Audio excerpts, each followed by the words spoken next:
Good afternoon, good evening. My name is Micah, and this is the scene looking down from atop a tall tree, a half day's hike into the Sumatran rainforest. Here, Rainforest Connection is installing old cell phones in trees to monitor the acoustics of the jungle. By processing audio in real time, the team can do two important things. The first is that they can track species, hundreds now found where they were thought to have left their usual habitats. And the second is that they can help alert local forest rangers to stop deforestation in real time. Deforestation that collectively accounts for 17% of our global carbon emissions today. But humans can't process that much audio. It takes scientists many hours to painstakingly log even just a few days' samples. But AI can do better processing faster than we can record the input.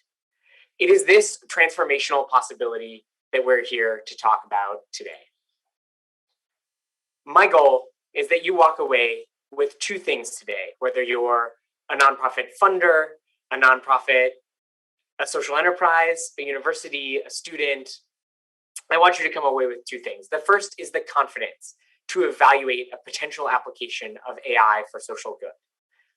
And the second is, I want to equip you with our learnings as you embark on your own AI journey.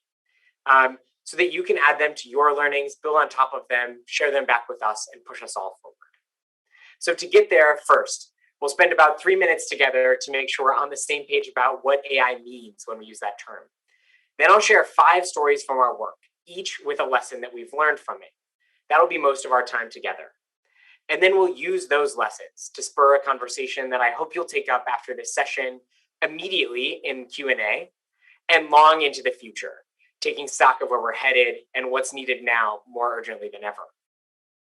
I've taken notes on my talk for you, and they're available at bit.ly/AI reference, one word. Every resource that I mentioned today, as well as a summary of this talk, is available there. So please sit back, but don't relax too much. Listen, think big questions, and then let's discuss. First, let's start with the definition of what AI is.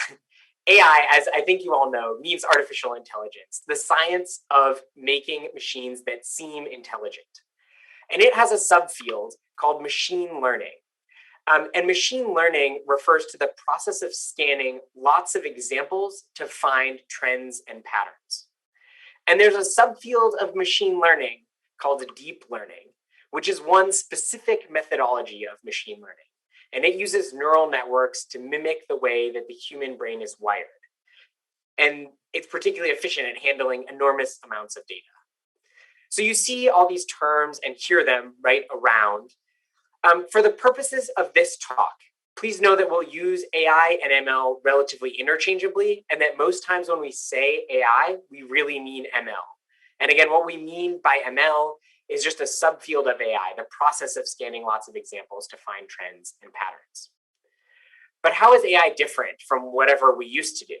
Here's an example to make it real. Have you received some spam email lately? Like, we hope not if you use Gmail and we're doing our jobs well. But maybe you have. A traditional approach to finding that spam would be to make what's very akin to a filter, like you'd use on your inbox. Consists of rules like the ones that you see here on the screen. And every time we get a new message, we'd compare it to the rules. Instead, the machine learning-based approach to spam trains a computer with examples of what spam looks like rather than any specific rules. And then instead of trying to match rules when a message comes in, all the computer tries to see is how similar any incoming message is to the ones that it knows are spam. The fundamental difference in these two approaches, and the fundamental thing that can unlock so much new possibility, is the difference between human-developed flow and logic and machines learning from examples. But to foreshadow the rest of the talk a bit, it's important to know that the AI approach is not always superior. In fact, there are lots of cases where you might prefer a rules-based approach. For example, to take one really rudimentary example, telling time, right? We all know that 60 seconds goes by, that makes a minute. No learning required. And 60 minutes in an hour, pretty cut and dry. Of course, ignoring the discontinuities involved in quarantine time. But there are this and many other situations where actually rules-based systems are superior. AI is not always the right answer, but it can unlock unique possibility, and we'll talk lots more about that. Before we do, I want to tell you a little bit about where I'm coming from. I lead product and technical grantmaking for Google.org, and Google.org is a team at Google that's focused on using all of Google's resources to come alongside nonprofits and lift up the work that they're doing. This means that we bring funding, 1% of our net profit every year, but also volunteers, everything from ad hoc one-off consultations to full 6-month secondments of our product teams.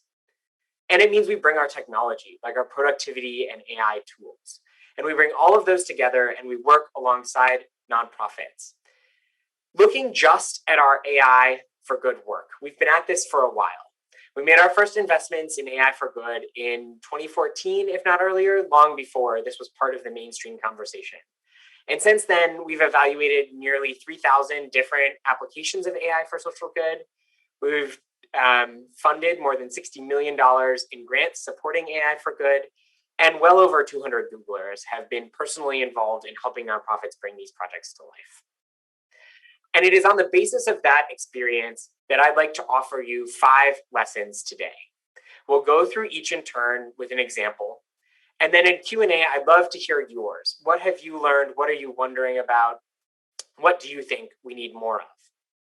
But here are the 5 lessons. AI isn't always the right answer. Data is absolutely foundational. We must build with users. Solutions are not static. And implementation often is the innovation. So let's go through each, starting with AI is not always the right answer. And I imagine, or I hope by now, you all will agree with this statement. I think the real question is, how do we go about figuring out if it is or it isn't the answer? And I propose that the way that we do that is by starting with the problem. At least it's what we do here. First, we ask, what is the problem? And then we ask, is an AI system a good fit to solve that problem? But how do we know if it's a good fit or not? Well, there's one general trade-off that I often find is an easy starting spot, and that's thinking about scalability. With machine learning systems in general, we trade low marginal cost for high fixed cost. We trade incredible power for numerous single points of failure. To make this concrete, think about building a road. Say you come to a river that you'll need to cross. Maybe there are 2 ways that you could think about your road crossing the river. One is that you could build a bridge, and the other is that you could get a boat and ferry cars back and forth. I think of ML like building the bridge. There's some setup and engineering required in advance. It takes a lot of material to build the bridge. And there's the potential for unknown. As you start digging pylons, maybe you encounter bedrock that wasn't quite as solid as you thought.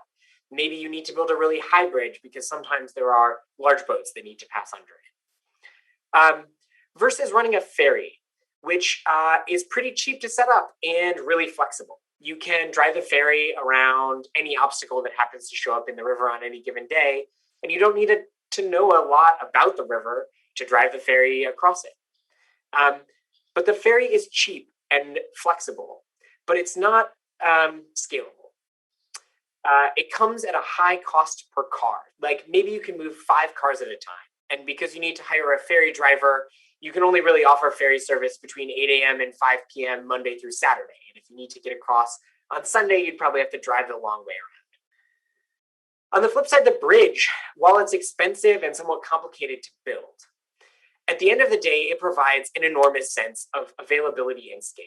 The bridge operates 24/7, doesn't need any tending in sort of the day-to-day moments, and instead of moving 5 cars across the river at a time, it can move hundreds constantly. And in our real world, our lived world of bridges and ferries, roads and cars, we're careful about where we place each so that we get the bridges in the places where they're the most valuable and worth the extra effort, and ferries in the rest. And so whether we're thinking about funding or implementing AI, let's start with something scalable and important. And I found it's really helpful to be as clear as I possibly can about what and why we're trying to achieve what we're trying to achieve. Because down the line, when there's an inevitable roadblock of some kind, that motivation will help get the project over the hump.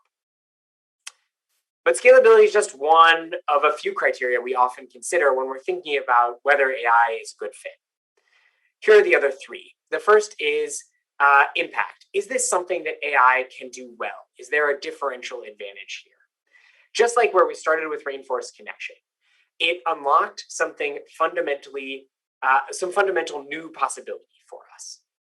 We often find that AI is good at three things in the social sector. And these are not a technical definition of AI capabilities, but rather a pretty applied definition of where we've seen it be useful. One is in predicting outcomes. The second is in personalizing experiences. And the third is in expediting human work, often by categorizing or flagging. So often we'll find that places where AI can be helpful fall into one of those buckets. Another question we ask is this application feasible?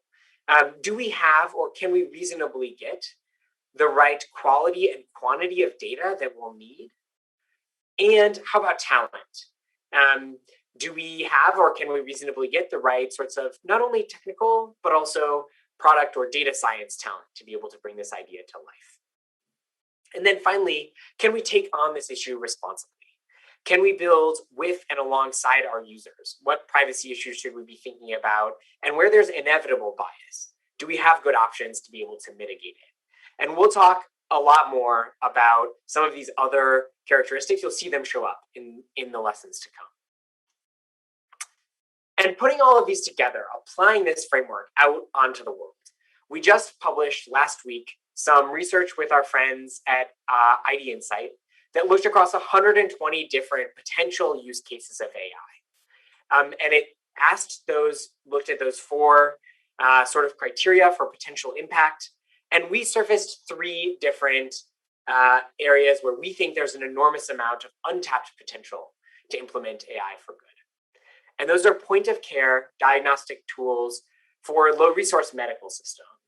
There are a lot of conditions that go undiagnosed or misdiagnosed due to lack of training primarily.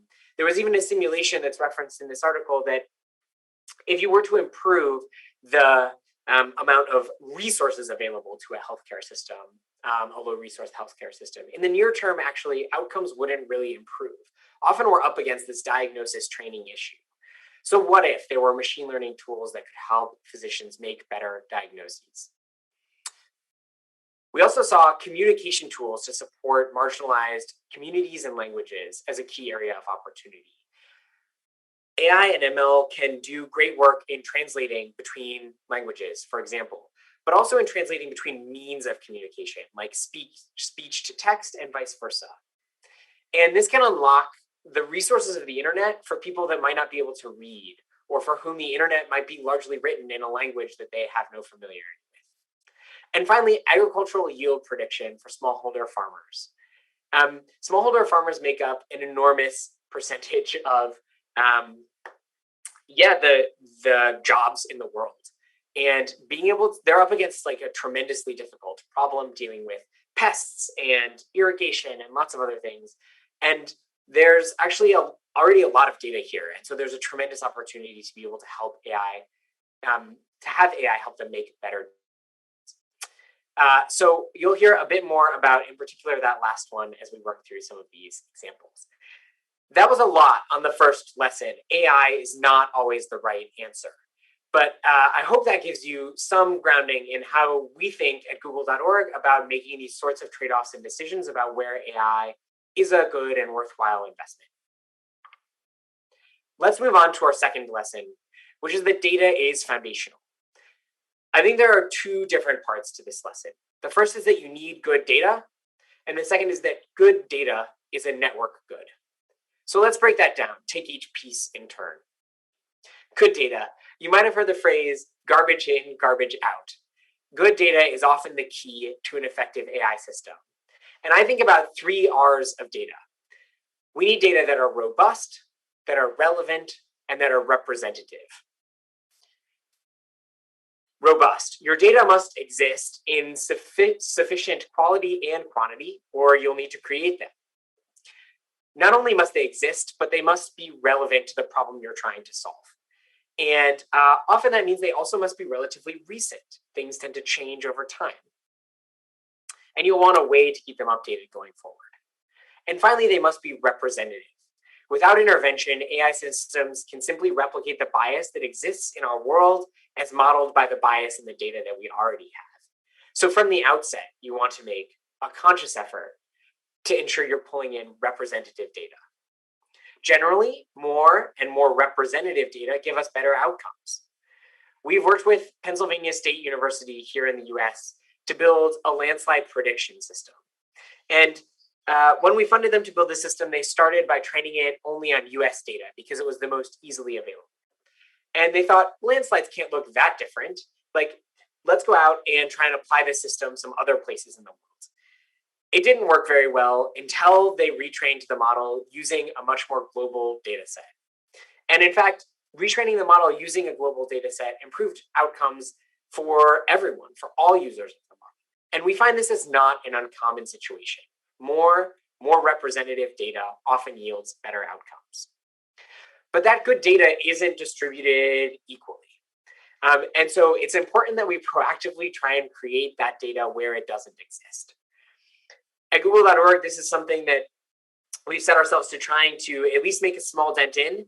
We've co-founded the Lacuna Fund alongside the Rockefeller Foundation, IDRC, the Canadian government, as well as GIZ with the German government.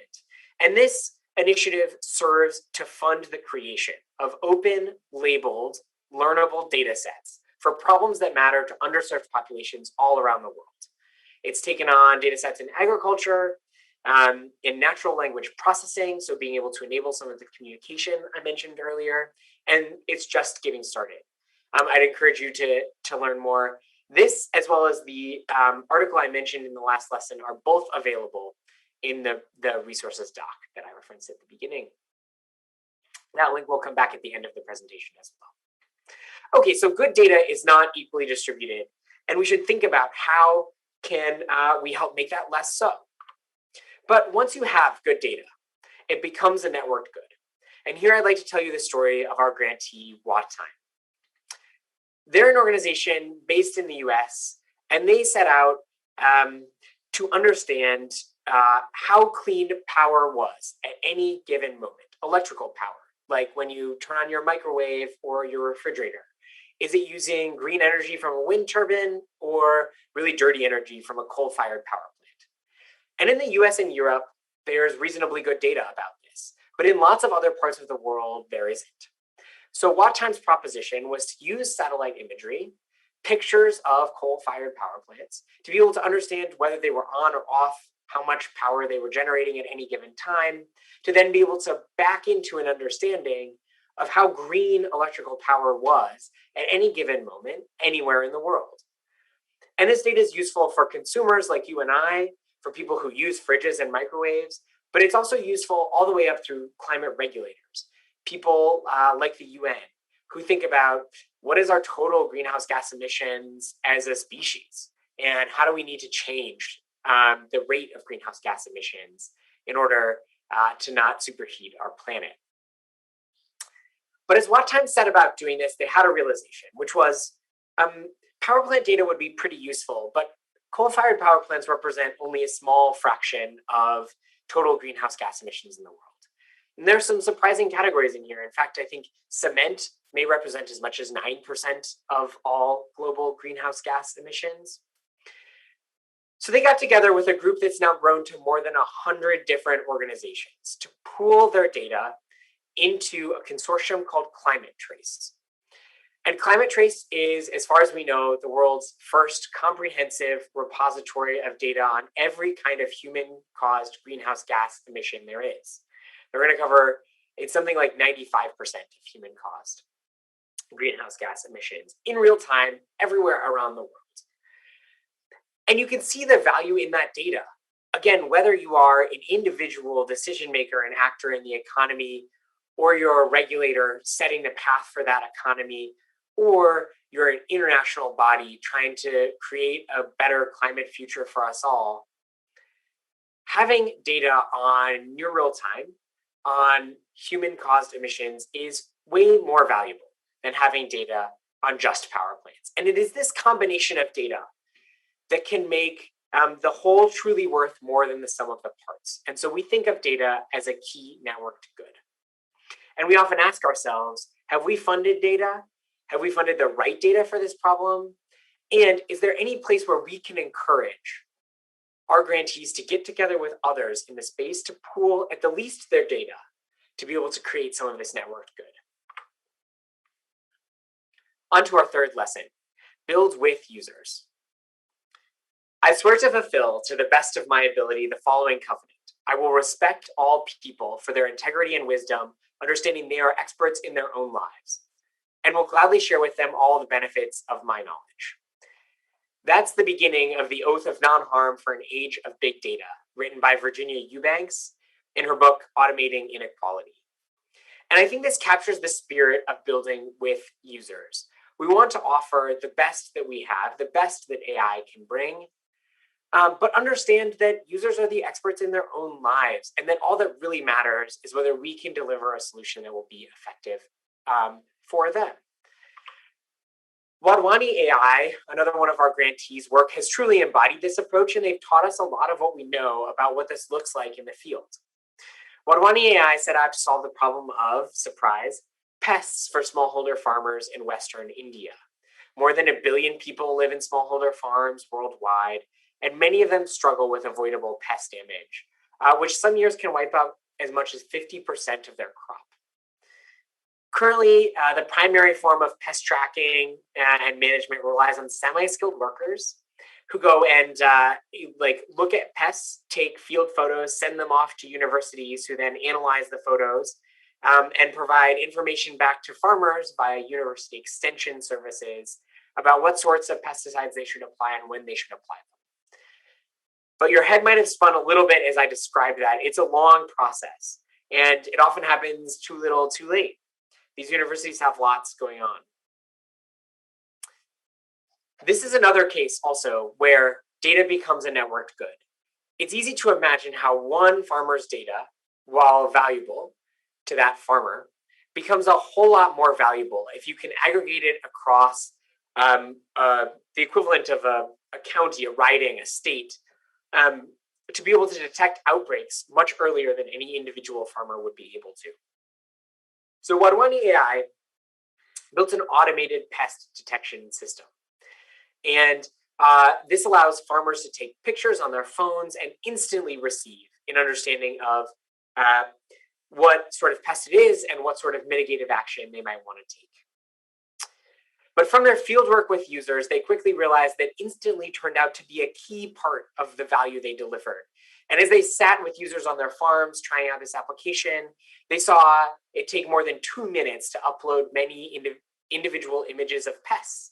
And they realized that, no one wants to sit there for 2 minutes while an image uploads. And often the connection would drop out midway through and they'd have to start over. This is, in today's day and age, really human experience of total aggravation. And so they scrapped all of their plans and they went back to the drawing board and they rebuilt their app to run completely on the phone without any need for internet connectivity. And this took a lot of work. It wasn't originally one of their priorities, but their users showed them that it should be. Another thing Wadhwani has thought a lot about is the trust that their users are placing in them. Any AI system makes mistakes. And they've come from the user's perspective in thinking about, what do we need to tell them about how much they should trust this system? Like, if I'm a farmer, what do I need to know about how much of trust in my livelihood I should be placing in this AI system that is occasionally going to be wrong? And so they've architected their system and their training to emphasize to farmers that they should view this as a fallible source of advice and continue to use their own judgment as they think about the actions they take. At the end of the day, this all works really well. A recent study by Ernst & Young found that it led to a nearly 27% gain in the profit per acre for these smallholder farmers, which is a transformational difference in wealth. Bias, the last thing I'll say about this is that bias is also one of the most common concerns we hear from potential implementers of AI. Bias is ever present. We can never eliminate it in human systems or automated systems. And it's a topic that warrants much more detail than we can go into here. But I will say that I think one of the best salves for bias is to work closely with a community who will use the application to understand which potential sorts of bias are the most important to mitigate, and why. So we can ask ourselves, how are users a part of our design process from the very beginning?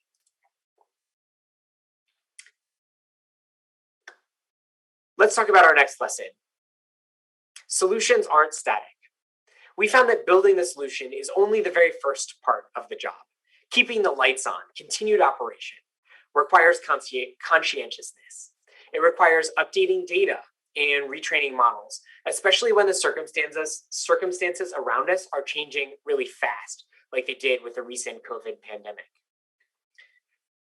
This does not mean you need to staff a team of AI engineers to maintain, or for that matter, to build your system. In fact, as AI becomes more commodity, we see regular software engineers and even data scientists able to build and deploy really effective models. What's required to keep your models working well is just constant attention, or consistent attention. And we should think carefully as we roll out models that already exist about where they're going and what they're being used for. This is the team at Heradox. They're a nonprofit based in Switzerland, and they've been working to empower human rights organizations around the world for more than 35 years. They set out to build a tool to make life easier and more efficient for the precious few people we have in our world who are doing this really important work defending human rights. They created an AI system to parse international laws and rulings related to human rights and create an up-to-date, consistent, accurate reference with very little human input required. In fact, reducing the time it takes to process any new document by more than 75%. But they're one of a number of our grantees who have made the decision not to automate part of their process. In this case, they were working with a partner and walked through their whole workflow and noticed two things. The first was that it wasn't high volume enough to warrant the effort to implement their system to automate it for them. And the second was that sort of the intangible qualities of human judgment in their process were still incredibly important, and the AI system wouldn't end up providing them very much marginal benefit. And so I think it is this sort of proactive thought about each new use of a technology that's built that's required to make sure that we're still delivering impact and not getting wrapped up in folly. So we can build for longevity from the beginning. Think about how we'll support changing data needs, and we can think about, as we scale, how do we make sure we're staying true to the potential of the application we've built. Here's the last lesson that I'll offer you today. So start getting your questions ready.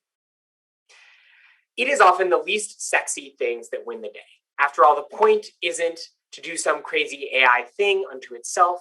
The point is to deliver impact on the ground. How did your cloud infrastructure get set up? Who did the one-by-one outreach with stakeholders to ensure they're bought in? We don't need bleeding edge AI innovation. I posit we need bleeding edge implementation innovation to make sure the impact of our systems lands. We've learned a lot about the grit required to do this work from our grantee in Uganda, Makerere University. They set out to tackle the problem of air pollution in Africa.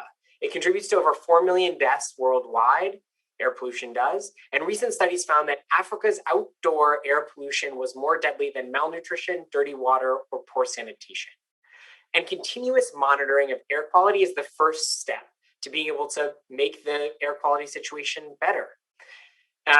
But of course, because many air quality sensors are really expensive, hard to get your hands on, and sort of resource intensive to operate, there is just a dearth of air quality data across Africa and in Uganda in particular. So Engineer, pictured here, and his team at Makerere University set out to fill that gap. They needed to get data on air quality.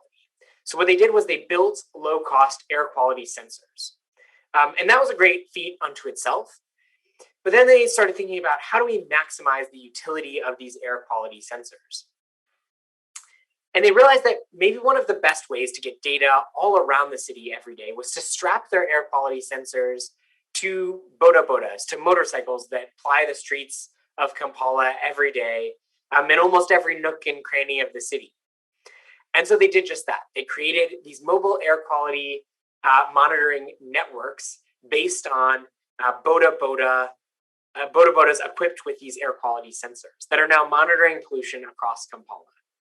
But they've also done another piece of hard work, which is that they've worked closely with the government from the very beginning of their effort to make sure that the data that they're collecting and creating, the models of air pollution they're starting to build, are able to influence policy. And it's already doing that. They're able to shift school schedules to make sure that kids are outside breathing cleaner air at the best times.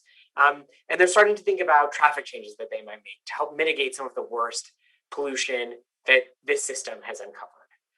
So we can ask ourselves, how are we planning for and resourcing a robust implementation as the primary deliverable of our AI for social good work?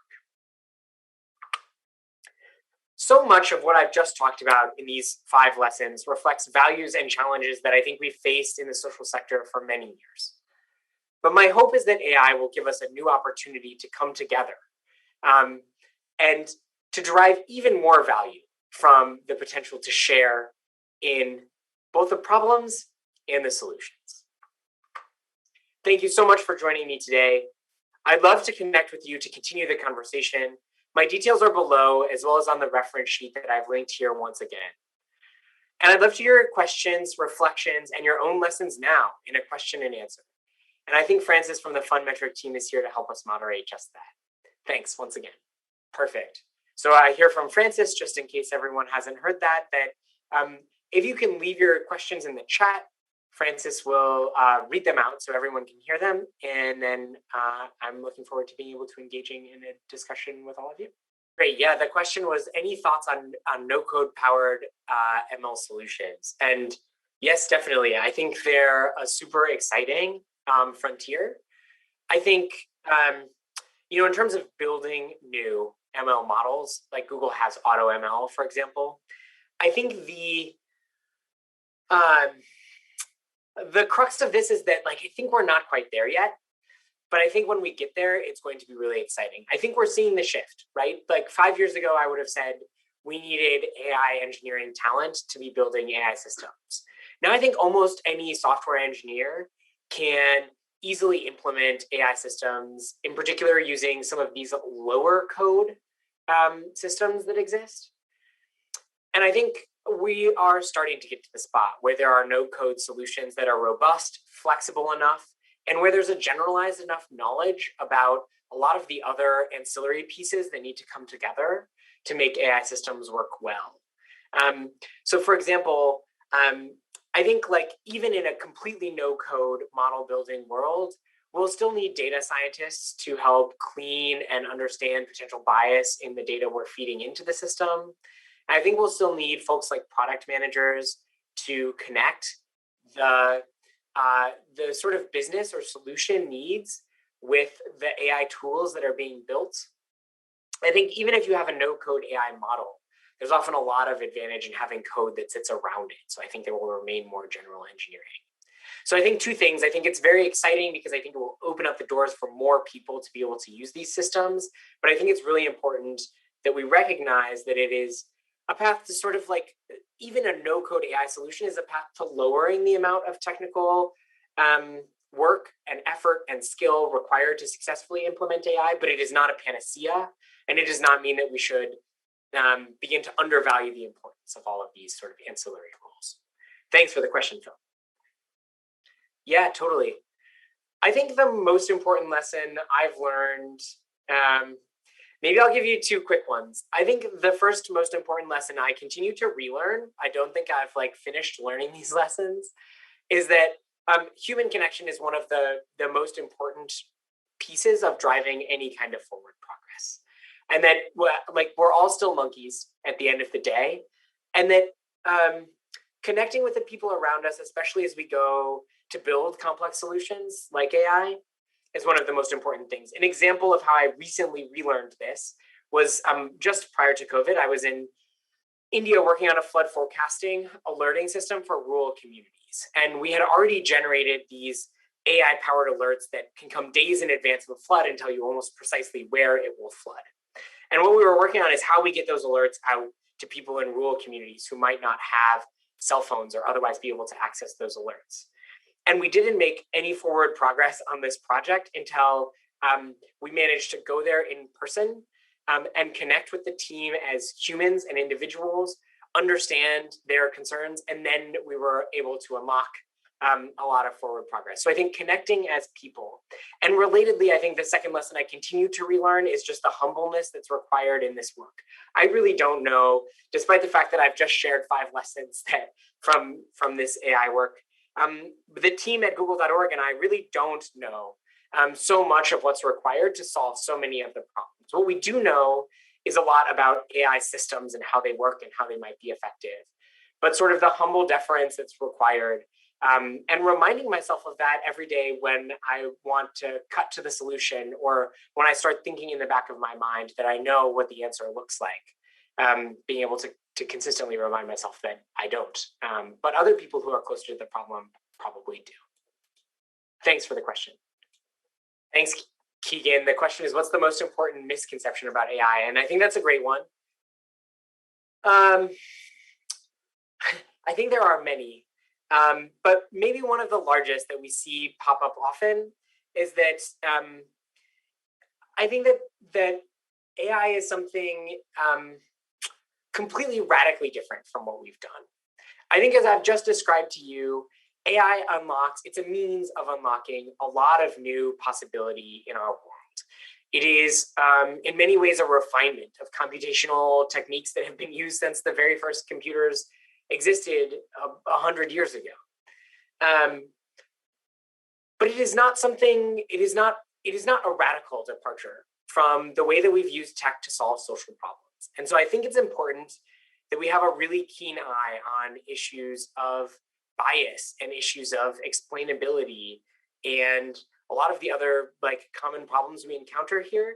But I think it's also important we view those problems with a lens of realism, that these are problems we've actually been creating solutions to ever since we've been using technology to solve problems that humans face. And that a lot of what's needed here is consistent attention to those same sorts of issues we've been paying attention to for a very long time. I don't think there's any reason to panic, nor do I think AI is, in a fundamental departure, basically, from the computing techniques we've used for many, many years. So I hope that people view AI as accessible and as a potential useful tool in their work. Brilliant. Well, it sounds like that's all the time we have for questions. So thank you so much for having me today. It's been a pleasure to get to talk with you all. I really look forward to continuing the conversation. Please do reach out, and thanks for all that you do. Enjoy the rest of this wonderful session. Cheers.